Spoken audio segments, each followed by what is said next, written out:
Have you ever wondered why there are so many problems in the world today? Conflicts and recessions, inflation and inequality, climate change and pandemics. Well, some would argue it's because those in power have too much of it, and the rest of us, the people, have too little. And it's true. But what we tend to overlook is how and why that power came to be in the first place. Who put them in charge? Well, the story starts here in London. In the heart of England's capital, the Bank of England was founded 326 years ago.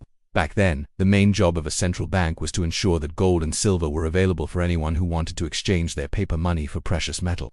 But over the centuries, the role of the central bank has changed dramatically. Now the Bank of England doesn't handle any cash at all. Instead, it monitors economic trends, sets interest rates, and issues currency electronically. It does not belong to the government or the people, but it does have a profound influence over both. In fact, every country has a central bank. Together they form an exclusive network known as the Bank for International Settlements. Twice a year, its members meet at a unique location in Switzerland, a country famous for banking secrecy and stunning natural scenery. In the town of Basel, where most of Europe's central banks are based, sits a tower, 10 stories high, shaped like a circle, known as the BIS or the Bank for International Settlements. Its decisions affect every other bank in the world. There are no transcripts, no votes, and no cameras allowed. But inside that circular tower, some of the most powerful people on the planet make up the monetary and economic rules of the entire globe. For example, the BIS offers loans to countries in financial difficulty and coordinates responses to economic crises. When the COVID pandemic hit, it helped governments manage the fallout. When Russia invaded Ukraine, it coordinated sanctions against Putin's regime. When banks collapsed in Silicon Valley, it worked with the Fed to calm the markets. In each case, the BIS brought together the world's most important central bankers, including the heads of the Fed, the ECB, the Bank of Japan, and the People's Bank of China. Above them all is the General Council, consisting of the executive board and the governors of all member countries.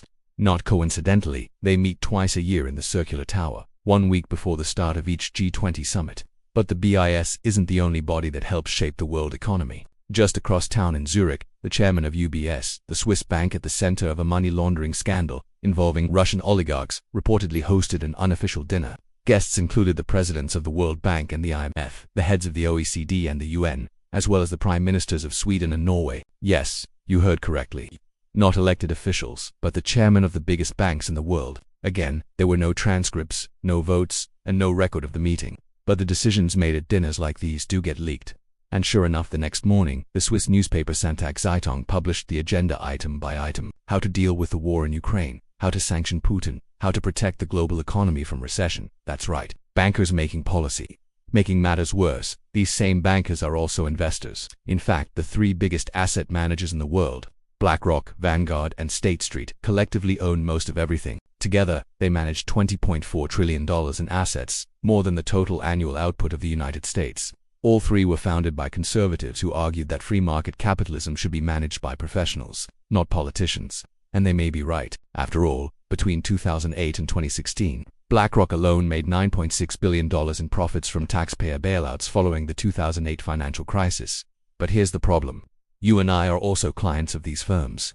Our pensions and our retirement accounts are invested with them. In theory, they're supposed to manage our money for our benefit. In practice, they use our savings to buy shares in the biggest companies on earth, giving them extraordinary power to shape markets and even governments. Take oil, for example. According to a report by Rainforest Action Network, the big 3 are the largest investors in the world's top 200 fossil fuel companies. If you think of capitalism as a game, these firms don't just play it, they own the board. The illusion of competition fades when you realize that the same 3 asset managers are the largest shareholders in both Coke and Pepsi, Apple and Microsoft, Exxon and Chevron. Today, the world economy is dominated by a handful of giant corporations and investment banks that operate in secret, beyond the reach of voters, unanswerable to anyone but themselves.